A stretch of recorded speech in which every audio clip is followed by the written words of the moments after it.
Once upon a time there was a king. He had a great respect for the royal priest of his kingdom. Whenever priest came, would get up from his throne and honor him.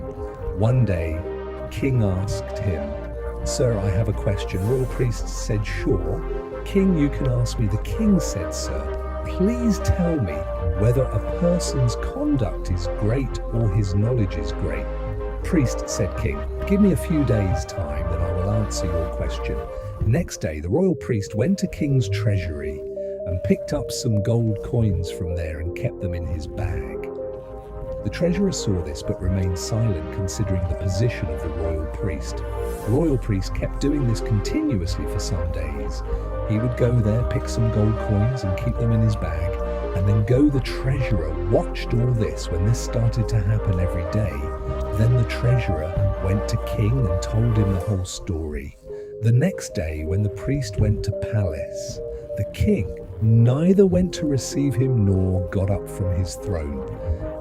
Royal priest understood that matter of taking gold coins from treasury had reached to king. King raised his eyes and asked a priest, "Have you taken gold coins from treasury?" Priest said, "Yes, this is true." King got angry and asked, "Why did you do this? Don't you care about your dignity and respect? Does it suit you to stay like this?"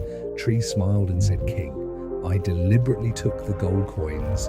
I wanted to show you whether a person's conduct is greater or his knowledge. When you came to know that I have taken gold coins without your permission, you did not get up from your throne in respect, which you usually do. On contrary, you raised your voice and got angry at me. My knowledge was with me even before lifting the gold coins, and it is with me even after stealing gold coins. But as soon as you came to know about my theft, you lost respect for me. You used to respect me because of my conduct, but as soon as my conduct changed, your thoughts about me also changed, and you did not respect me." This is the answer of your question, which you asked me a few days ago. The king understood the point. He got up from his throne and bowed down to priest and respected the priest as he deserved. If we see in our lives, then we will find that a respected life is a demand of everyone. Everyone wants to get respect in their office house and society, but we forget that to get respect, first of all, we need to have a good conduct, because respect is not found, but it is earned.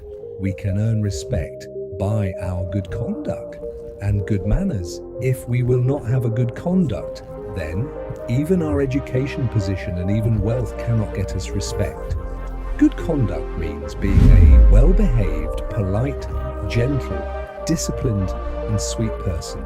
Some people behave well with sweet words only in front of others, but from behind they talk bad. That is not a good conduct. The real good conduct remains the same, in front and behind. Good conduct should not be only from outside, but also from inside. Whatever we are from inside, sooner or later, it will reflect outside. Also, good manners are very necessary to have for a person to live a happy, disciplined, and peaceful life. It can also get you success in any field of life. It will create your good impression in society. School, office, friends, and family, it will make your life more and more pleasant day by day. Therefore, if you want to earn respect from others, then you must have a good conduct. And always remember that knowledge will give you power, but good conduct will earn you a place in the heart of others.